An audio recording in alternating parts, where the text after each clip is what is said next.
to non-existent hospitals. And the hospitals that exist getting, very little money.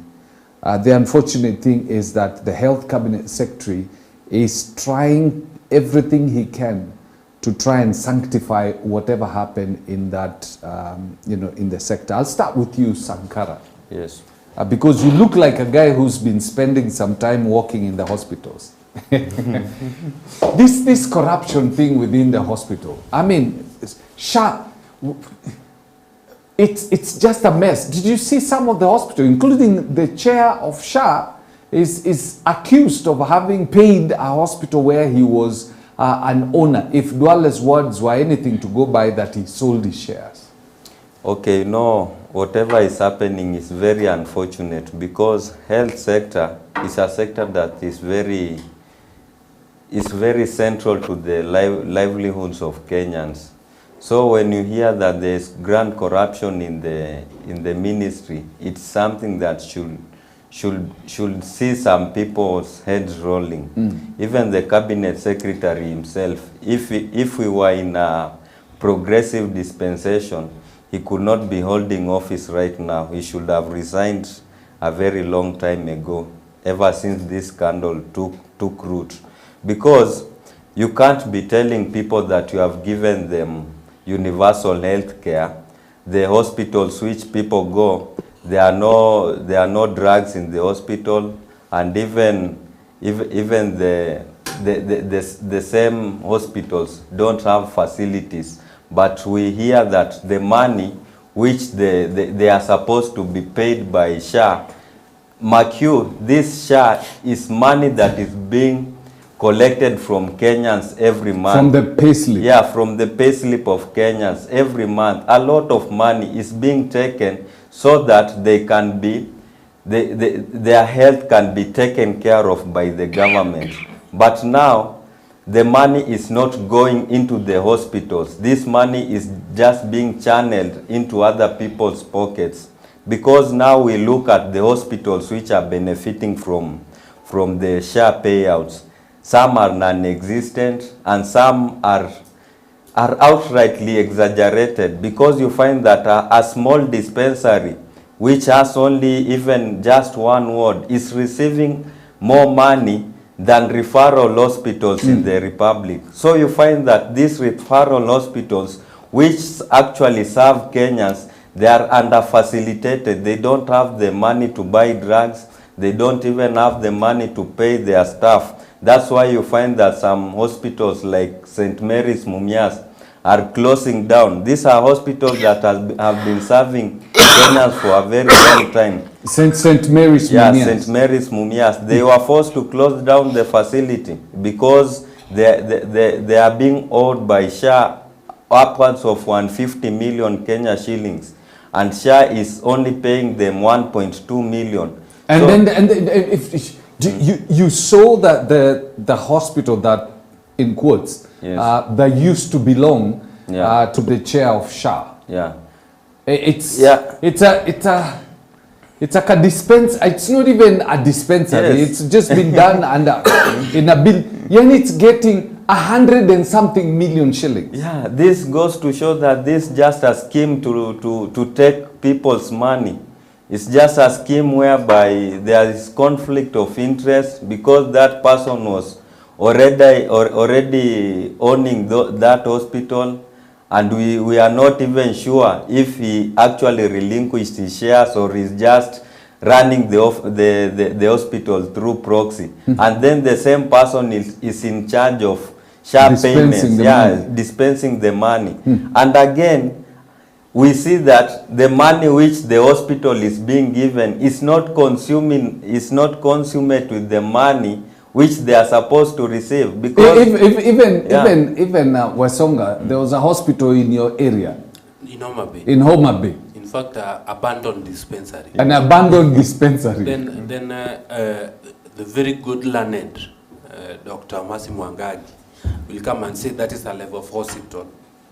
you know, it's funny. It's full. It's grown bush. Yes. I don't even think there's anybody who's ever gone there. The bushes were part of the human beings being paid for by the SHA. Fred, it's sad that in Kenya today, we've made corruption to be part of our lifestyle. It's nowadays no big deal. Provided you have a chance to steal, you will steal without minding the consequences. Mm-hmm. If a government cannot take care of the most vital sector as health, mm-hmm.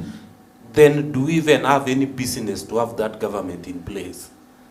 Okay? Mm-hmm. Today, if you go to Kenyatta hospitals, people are even struggling to pay bills. Mm-hmm. These are individuals that have registered with the SHA, with the hope that wherever they get sick, they will get the proper treatment and proper medication. Mm-hmm. And now we see that SHA was also just another scheme.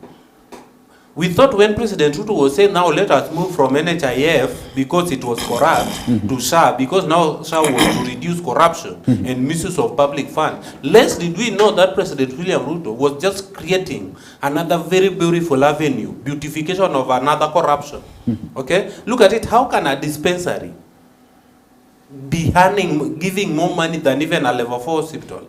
A chairman of the same SHA own an hospital. Don't you think this is a pure conflict of interest? Mm-hmm. Okay? And the president cannot even does not even talk about it. He's so quiet. This is the same person that was quiet to talk about the MPs.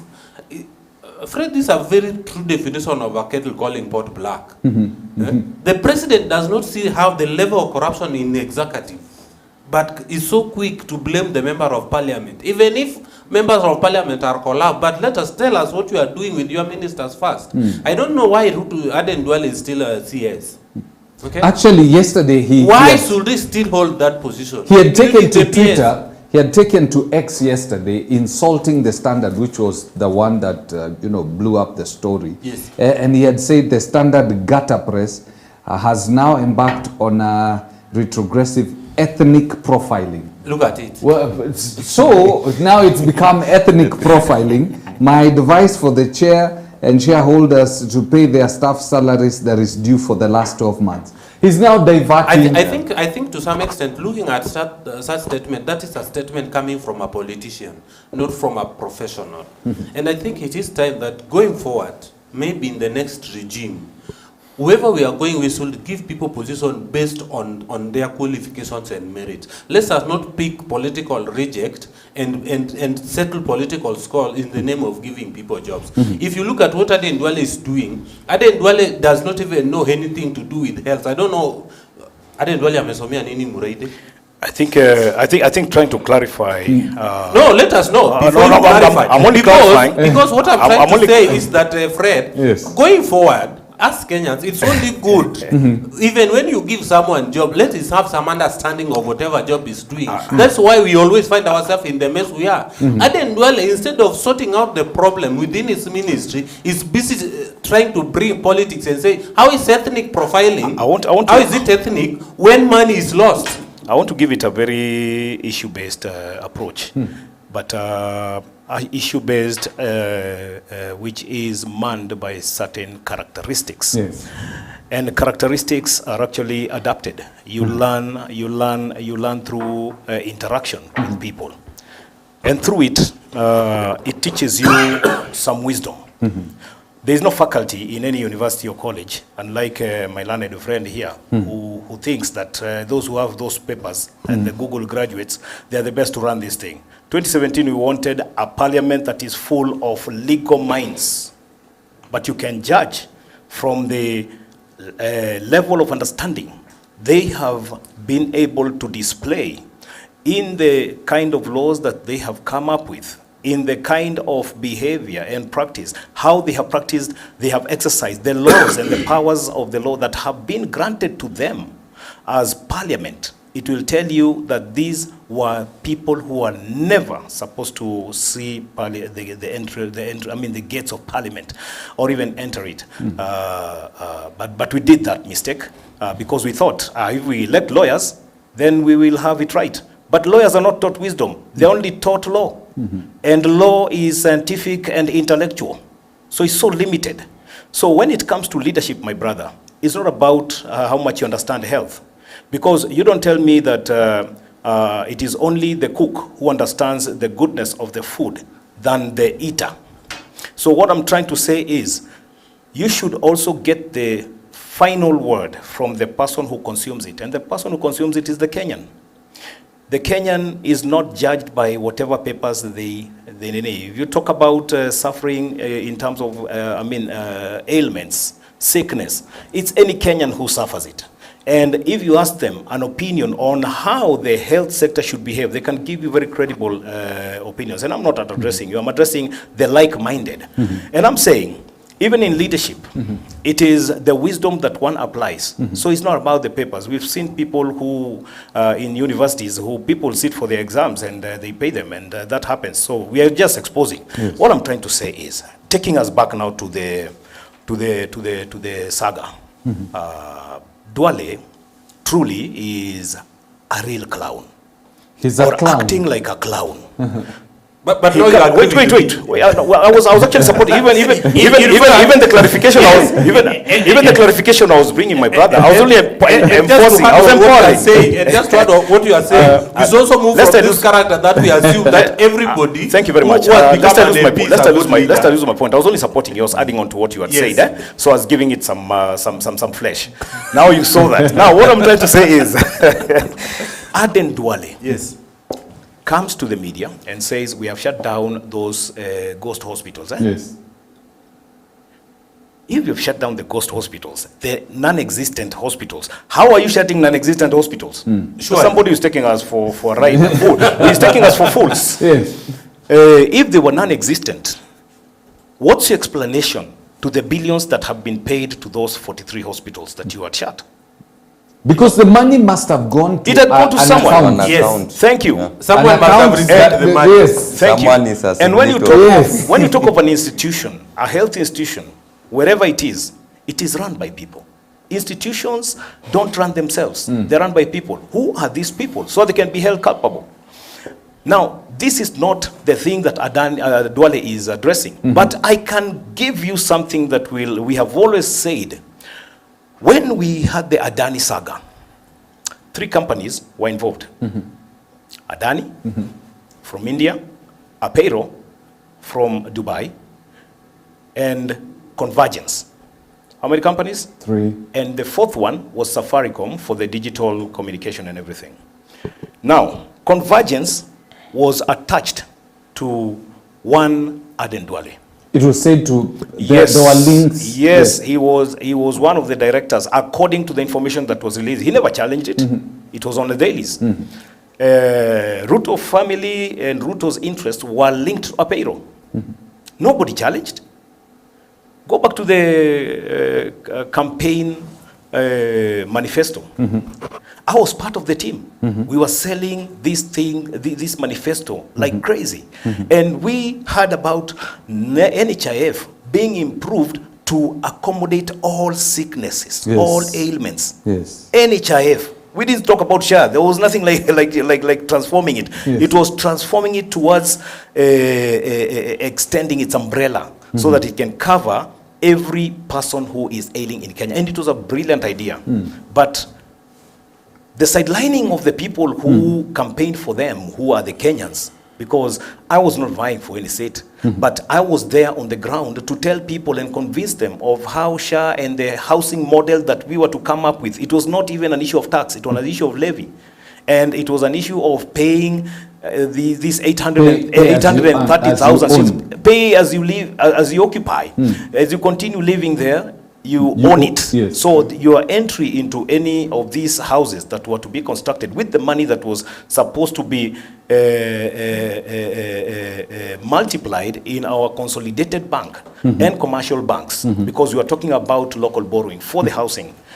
How it went down now to become a thing that is now supported by IMF funding or Chinese or loans from other international bilateral whatever agreements is what I don't understand. Yet the taxpayers' money is being paid. You had the other day the invitation of the Prince of Aga Khan, now His Highness the son of Aga Khan, being invited into, taking part in this. Injecting some money into this project of housing, affordable housing. Yet the affordable housing is being paid for by Kenyans. You see? So what I'm trying to say is, getting back now to our health thing, Adan Duale is a man who has stood for the one man, one vote, 1 kilometer. You get the point? So don't be shocked. When you count trees in your hospital and see them, he's been counting kilometers, the trees, unoccupied land in his zone, and they get NGCDF for that one. What I'm trying to say is, a very small population of around maybe 30,000, 40,000, 50,000 is getting 150 million, while somebody in Juja is budgeting for 1 million people for the same amount of 150 million. So what I'm trying to say is, if you try to put these two constituencies under scrutiny, you will see one filled with vegetation, the other one filled with people. So when Adan Duale, he's not quickened to understand that the vegetation is not part of what we're supposed to budget for. I think, and it's not insulting. It's when you pay for such institutions, it's very wrong. 24 billion shillings. And now shared amongst those hospitals. Yes, he's saying that it's an ethnic profiling, because I think he and the chair of the Shah coming from the same community, he says it's ethnic profiling. Yes, yes. Mr. Aden Duale is just trying to deflect the attention from the seriousness of this matter, because this is a lot of money that has been stolen. 24 billion shillings. Kenyans actually need to differentiate the two terms which are being used interchangeably: bribery and corruption. Corruption should actually be extrapolated more, because what we are witnessing should not even be called corruption. It's blatant theft of public money. These are people who are supposed to be in jail, not even given airtime to tell their lies to the people. Someone like Duale and even that chairman and everyone who has been involved in this scam should be cooling their heels in prison, awaiting for them to be sentenced. Or at least charges should be opened against them. But what we are seeing is just political diversion of things. Because how can Duale say that now that 40 billion got lost because he is a Somali? That people are complaining, not because the hospitals are closing, but we are just complaining because a Somali has taken that money. I think as Kenyans, we actually need to be serious on this matter. And even I saw some Kenya Moja MPs, the coalition which was just launched the other day, they are going hard for him, and I think Kenyans, they've started demanding his resignation. Yeah, his resignation. And this should be the way to go. I mean, you steal our money, or money is stolen when you're in charge.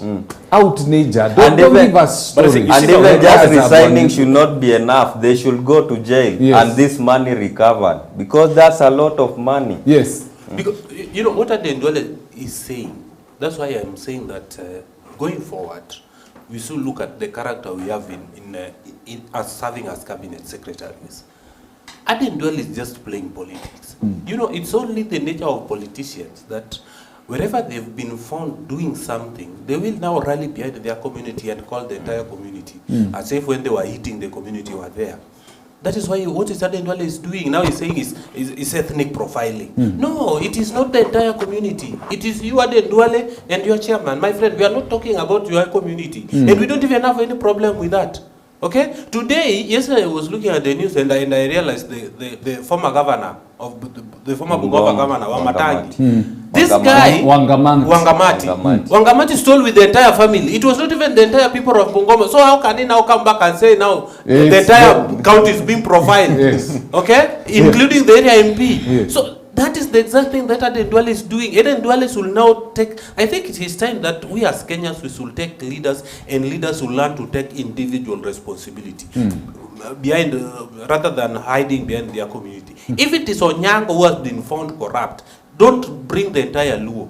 It is you. It's this guy. Yes. So it is Aden Duale. Deal with him. So Aden Duale should stop this drama. And that is why I'm saying that Ruto should now prove what he stands for. The other day he was talking so loud, assuming like the one who know how to do things.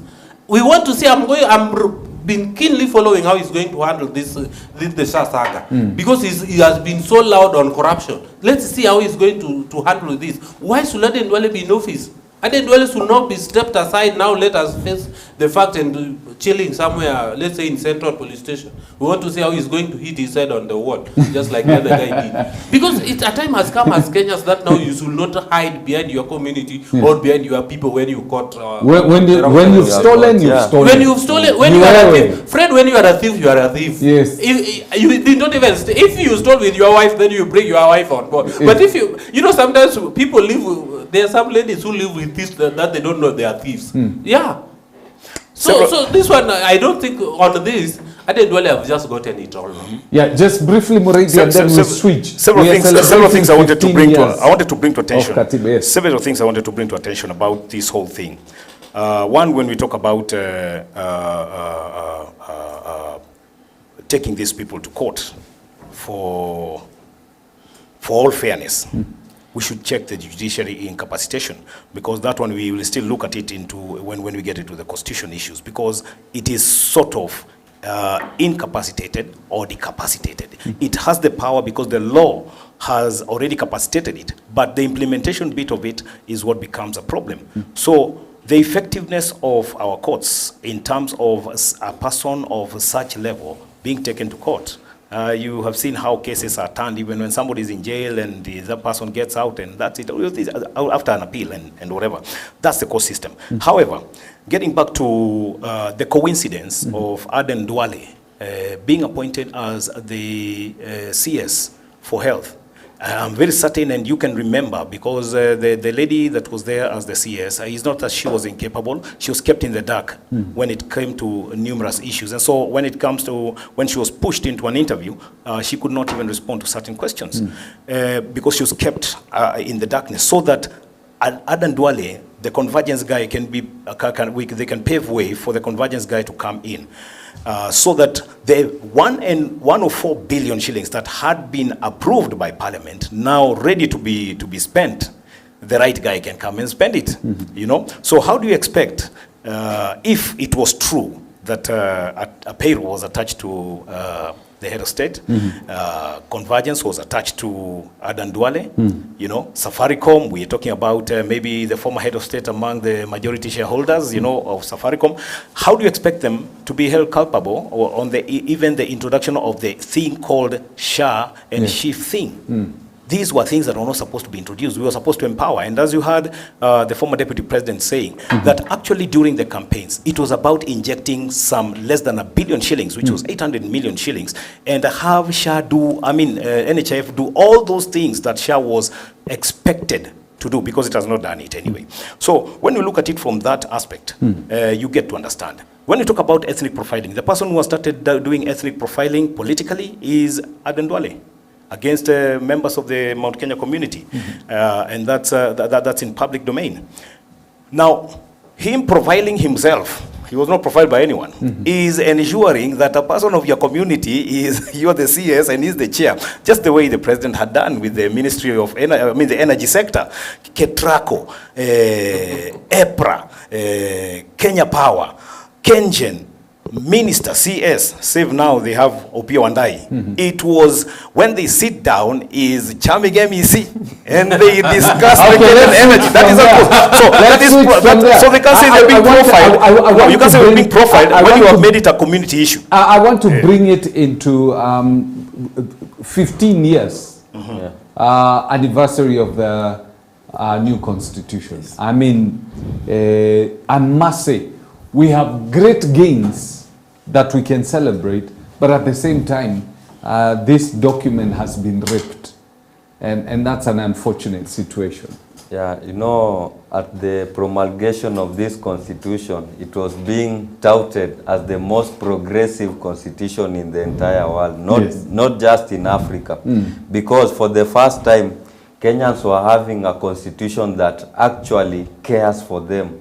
It's a constitution that the framers, they were even being said that it was an activist constitution, because this constitution was very big on human rights and even the government overreach. for the first time, we could see that now the common mwananchi was having more power than even the government. But now, 15 years down the line, when we look at it, we can actually say that the constitution is good, but the implementation is where the problem is.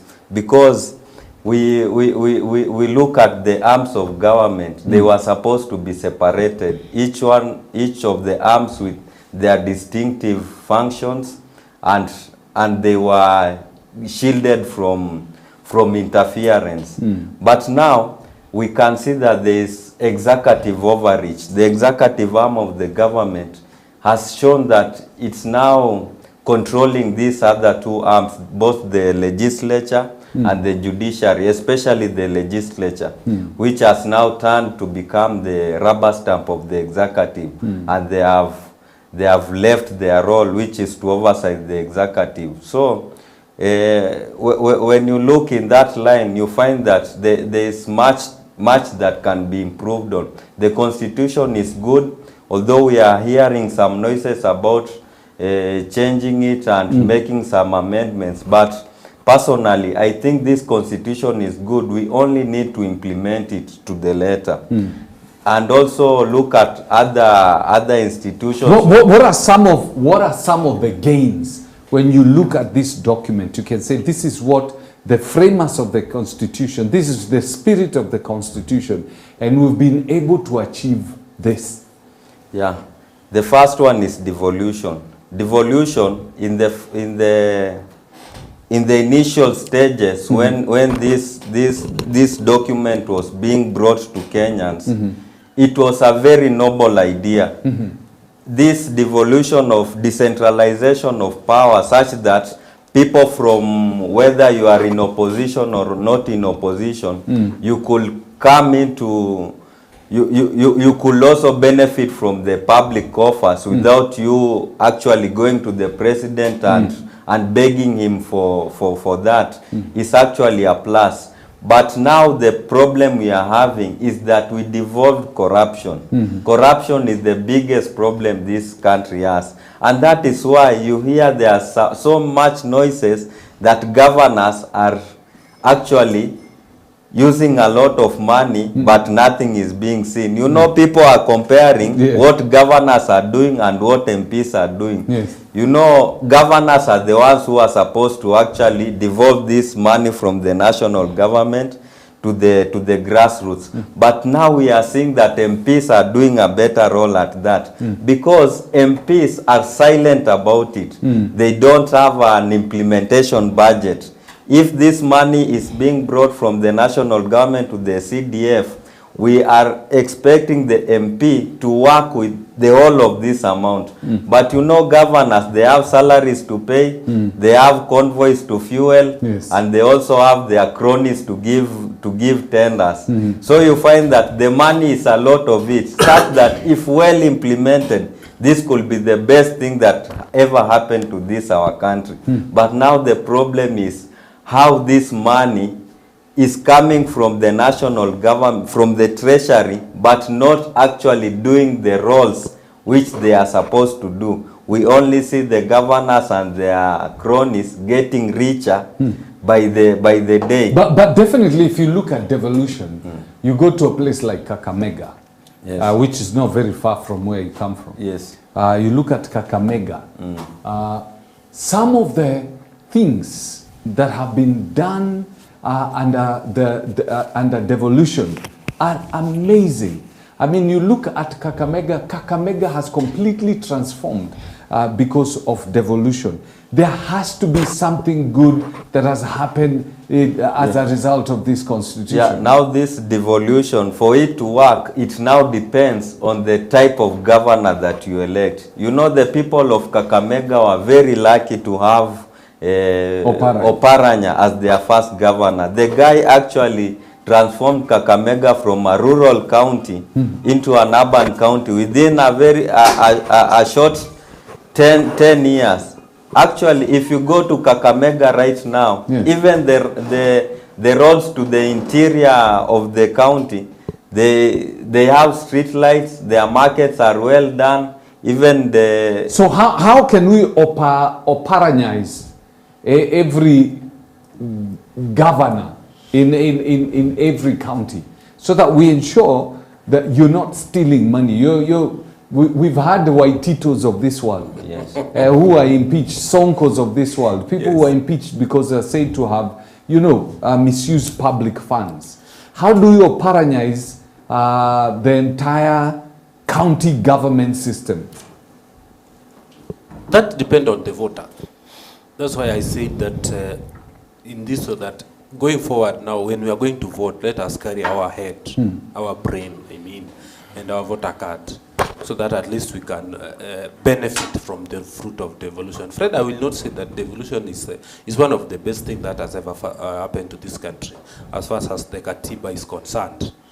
Because today, for the first time, as much as there is corruption, but in nearly every county there is a referral hospital.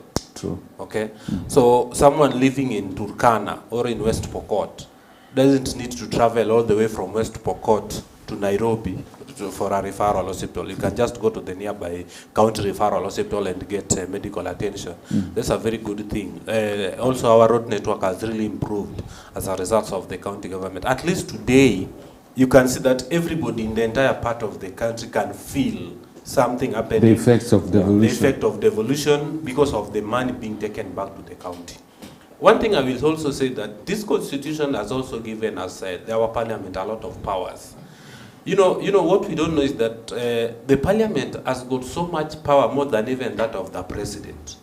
Because it is the same parliament that has even have the power to send the president home. But the president cannot send the MPs home unless decided to dissolve the entire parliament. Okay? Which could also be a problem to him. So this one has also given us a lot of power. Again, we have got so many independent commissions in our country. The only problem is that in most of the independent bodies, the word independent is somehow silent. So silent that I can say the word independence is actually sleeping in the middle of the sleep, that they've not been that independent. What I want to say is that as we celebrate 15 years into devolution, as the voters and as Kenyans, for us to implement the constitution to the letter, let us not focus more on who become the next president. Why can't we shift the focus on who become the next member of parliament and the next member of county assembly? Because as we know, we've been fighting corruption, and the genesis of all the corruption we have in this country start from the parliament. It is the parliament that approved the cabinet we have. It is the parliament that approved even the chief justice. It is the same parliament that even approved the inspector general of police. In fact, most of the people that hold topmost officers in this country are approved by the parliament. The president is simply an appointing authority, but it is the duty of the parliament to approve. So if with this constitution that we've realized that has given us more power to the parliament, that has also have the oversighting role. So what failed? Is it the system? Because if you say that parliament has power, yes, even over the president, yes. But if you look, okay, like they say, kwa ground, vitu ni different. You have the president full in control of parliament. Exactly. Parliament can't do nothing. Exactly. What failed is us, the voters. I will take, as a voter, as a Kenyans, I know my brother Muraidi may want to interject, but I will say as a voter and as a Kenyans, I will take the first responsibility of that failure. Why? Because it is me who voted these guys. We don't vote leaders, but we vote psychopaths. Because we vote tribe. I stay in Ongatarongai. I will not vote Kamau because Kamau is a good leader. But I will rather vote Onyango, despite Onyango, whether Onyango is good or not, because Onyango and I speak the same language. That is something that we must turn away from. I will not vote Muraidi because Muraidi is a good leader. But I will not vote him because he's not a member of ODM party. And a member of ODM, ODM does not pay bills. And ODM cannot even amend laws and does not even fight for my right. Okay, I will not vote for my brother Sankara because he's not a good, because that is not a good leader, but because he has not given me the 200 shillings. So I think the problem starts with us. As we celebrate the constitution, we should sit down and ask ourselves the kind of leaders we vote, the kind of parliament we have today. It has failed because we decided to vote in sycophants. But when That does not represent us. Do you agree that, you know, our parliament, We are the problem, psychopaths. the people? Yes, because we decided to vote in psychopaths. I think Just you, a minute, you can Brady. protect me because he might take so much of my time. Yes. And, No, you no, love your allow time, me. Brady. He You love has your already time, shifted Brady. it to me. Now allow He me. has not. Yes, the focus is on me. The camera is on me. Now, let me say this. Let me just No. In the next question, you. he'll come back to you. Now, this moment, I would like to say, and I'm supporting him, that the problem has been the Kenyans themselves. But I don't want to take that context because fully, because I know that what we are saying, even what he's saying right now, to him, to me, I see him as a reactive person. You know, he's reactive. Right now, he's reacting to what has been happening. When Kenyans would change to the people who had the mindset, and I'm talking about the people who are asking them, who are saying no to the constitution, that let the constitution be addressed the 20% so that we don't have these too many things to deal with before promulgating it. Not that they didn't want it promulgated, they wanted the constitution, but can you correct a few things here and there, which is now what they're reacting to. But while they were eating bananas and saying yes to it, they just passed it without reading. Now is the time they have read the constitution, and or if they allow me. Oh, it's not you. The people who are in banana are the ones who came with the no thing, the yes thing, while in government, collusion with the government of Kibaki. Now, what I'm trying to say is, while they passed it, they said yes to a constitution without asking themselves questions. While the no people were asking questions like, okay, let's call them marginalized. True. So what is the level of the so-called developed or sophisticated or civilized communities or regions? What is that level? How much time do we expect to overfund them so that they can at least make those who are more advanced wait for them? That was the theory that was applied. And people thought it was a good thing that was being spoken. But they would have said, we are going to overfund them 20%, 20 years, Yes. or 10 years, or 15 years. That would have made some sense. Because they have now discovered, Yes. while they don't pay any, they don't have any revenue paid back to the public coffers at treasury. They receive more when it comes to budget allocation in the name of equalization fund, marginalization fund, whatever. Then they get a bigger chunk again for them being marginalized in the ordinary share. While Kakamega is getting 6 billion, Nyeri gets 6 billion and gives back 1.5 billion. Mandera is giving back maybe 50 million or 20 million, which comes from one pocket of one rich guy. Now, when you look at that, they have now become smarter. Any child who completes high school completes high school in another county. Their county money is used to educate these people outside. Okay? Their county money is not used to build schools in their counties. Their county money is not used to build roads in their counties. Yet they are getting around 10 to 13 billion. Goes to Turkana. But the leadership ensures that these people stay poor forever. Governor Nanok would sunk boreholes 600 feet and would get fresh water. Turkana would be green. But when there is no goodwill, it does not work.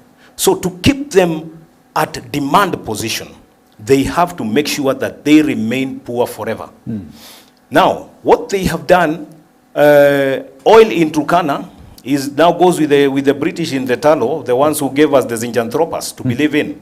You see, such historical injustices, even to Kenya, are actually costing us. Yet we had a chance to make a constitution that would emancipate us from the shackles of the colonialism.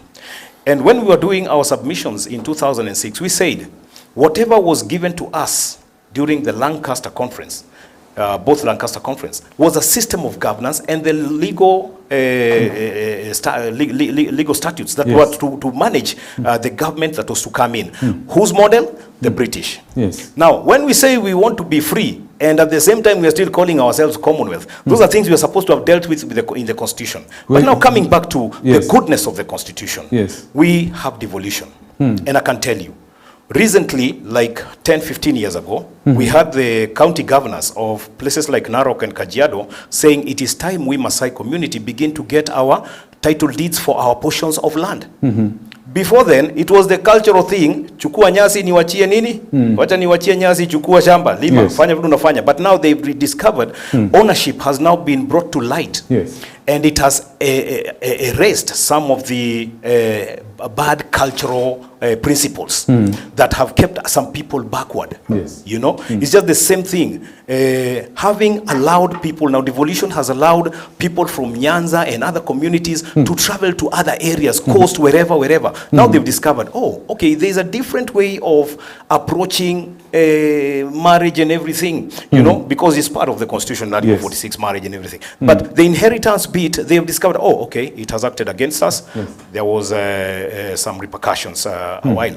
Now, when you interact with others, and that's what I'm saying, promotion of positive ethnicity is very important. Yes. Because I come to them, I learn something. They come to us and learn something. That positive mindset. But you see, the political class. In your opinion, what would you hail as the best achievement of this document? First of all, before I hail, I would say the only beleaguerment that we are suffering as Kenyans is the part of implementation. If we only even implement the 80% we said was good, this Kenya would be somewhere in the what you call the first world, whatever, if we only implemented. Secondly, if we would exercise morality, personal level, if we exercise morality, and that's what you're talking about leadership. So what Moredi is saying is that Kenyans have bad manners. In leadership, yes. They have bad manners because they know what the law says, but they will misconstrue the law, pretend to not to understand what the law says, and act contrary. You know, and that is why I'm saying when you have this thing of tribalism and nepotism being highlighted in our constitution, and then we talk like what we're looking at in the energy sector. We see tribalism, that ethnicity. Yes. We come to Duale, we see nepotism of some sort. You know, these kind of things are the ones that we're saying is not that I don't know that Fred from Mount Kenya or Wesonga from Nyanza can manage this docket better. But because he's not Mutu wetu, we will not give him that position. Okay. So what I'm trying to say is that this morality bit, we are supposed to entrench it. Secondly, in the 20% that we had rejected that is so critical, we've been criticizing the president, the LGBTQ thing. Read Article 46. You take that person to court, and that person will make reference to the clause 2 that talks about parties in marriage. What gender is party? It is either male or female. Parties in marriage can decide. You know, when you talk about a personal law, when you talk about a personal law, the previous this is how it has come in. About marriage. It was man and woman. Man and woman. Man and woman. Yes. The clause one is man and woman. Clause 2 is parties. Referring to the man and woman. When they were making the constitution, they wanted us to assume. That is an assumption, my brother. No, when it comes to the law, you don't assume. No, allow. When it comes to the law, are the parties to the none of us is a lawyer. The parties. None of us is a lawyer. But we understand. Allow me. No, none of us is a lawyer. I want to make you understand this. That when you sit down with lawyers, when they argue a matter, they can argue. If it speaks about a he or a she or a party, they will first nullify the issue of whether it was for a boy or a man or a woman. Because you have introduced something that has no gender formation. So once you have that one, then we can go for either. Because now, that one is in the same chapter. If I use the principle in the same law, chapter, my brother. If I use the principle of law, if somebody says the dogs should not be allowed to come into this building, yes. The animals will destroy. So you will refer to the dogs. Allow me. Yes. Anyway, let's we can have it for another day. We can have it for another day. But I want to tell you, I'm introducing a whole topic altogether because we are talking about constitution. Yes.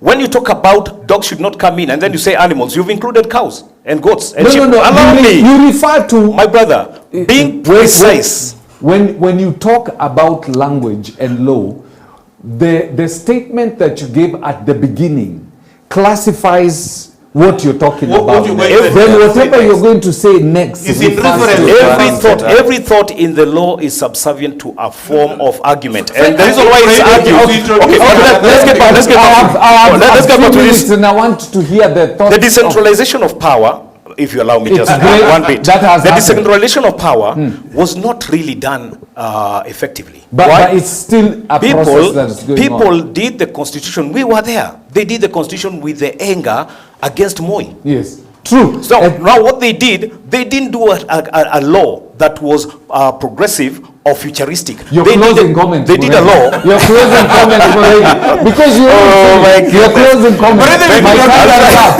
My time is up. My time is up. now, Your closing comment I is think, just 2 seconds. I think I must say that if we can check the implementation bit of it and the capacitation. You see, the executive was denied powers given to legislature. Legislature have misused the powers given to them because everything the president passes must be scrutinized by parliament. Parliament must understand that it is working under what do you call it, powers that have been granted to them by the people they represent, the sovereign power, according to Article 1. And that's why it's a representative of the people. Now, what they represent is not the mind of the Kenyans. They represent their own mind. So this battle that you see between legislature and executive know that they have no power, but they have the money and the resources because they're in charge of it. Now they're buying their way. Closing comments. I should remind Moreno that the executive You doesn't should give me a whole hour to explain these things. I should remind Moreno that the executive doesn't even have money because the money that the executive have, as per Moredi, has been budgeted for and being allocated to them by the parliament. What I will want to say as I close is that It's a story for another day. as we are approaching the next election, we as Kenyans and the voters, we should realize that our enemy of whichever problem we are facing is actually not the president, but whoever we elect as the member of parliament. And I think it is time as a country that we shift our focus not on who is going to become the next president, but let us ask ourselves and ask the most important question on who is going to become our next member of parliament and the character of that person. Because it is the member of parliament that has the watchdog role of an oversight. This is the person that we've given the mandate to ensure that the public fund is not being misused. If Fred today, and as I have always said, if today out of the 290 elected members, even 3/4 of them could really represent the interest of the electorate, of their constituents, we could have Kenya not been would be in a this better problem. place. Yes. So as we go to the next election, Yes. I want to beseech Kenyans that let us focus more on who is going to represent us as the member of county assembly and the member of parliament. Sankara. Well, just to reiterate on what my friend Wesonga is saying, Kenyans should actually take charge of this country in the coming election by actually electing people who will work for them. We should interrogate their past. We look at their pronouncements. What are their stance? What have they been always advocating for? And use that as a yardstick to elect them. And currently, I'm excited by the new formation that just took root the other day, the Kenya Moja formation. Because when we look at this formation, we see people like Babu Owino, Edwin Sifuna, Gathoni wa Mchomba, Caleb Amisi, Gesiaro, Clive, and Kibagendi. These are people who have consistently been on the people's side. They have actually been talking on behalf of the people, and even some like Edwin Sifuna and Babu Owino, they have even being persecuted by the parties which they belong to, Yes. because of their stand with the people. And I think as Kenyans, we should actually be looking at them, for they represent a new Kenya. It's a proverb actually. Yes, it's just a proverb. It should be just 5 seconds. What I'm trying to say is, when the head is sick, the whole body is sick. Finish. That's why the one term is No, we're talking about Kenyans. I mean, this is how it We're is. bringing the curtains down on this show. No, what you're saying is, I mean, when we talk about the head not to be dealt with. Sorry. Cut off their sound. We bring the curtains down on this show so that we can show what leadership is all about. we can have different views, but we don't have to fight. Yes. Absolutely. You know what I'm saying? Absolutely. We can have different views about everything in this life, but we don't have to fight. What is happening right now, if you listen to some of the rhetoric that has been coming, is people are trying to make other people enemies, tribal enemies, ethnic balkanization of the country, so that, oh, it's the Kikuyus, it's the Somalis, like Duale is saying, the Somalis are being beaten, the Kikuyus, the Luos, the Luyas, so that instead of looking at the person who's going to do what is right for Kenya, we are thinking who is going to do right for our community. That is such a backward kind of thinking. And you know what? It is not Kenyan. It is being pushed by politicians. So use your brain. This country belongs to us. What will you give your children? What will you hand over to your children in as far as this country is concerned? That's a question we should be asking ourselves, because are the kind of leaders we're electing going to ensure that our children have anything? They're eating everything. You should get angry, because that's what's going to get you to take action. All right? Beautiful. With that, we bring the curtains down on the show. We thank God for everything. It's been a good run. God bless you.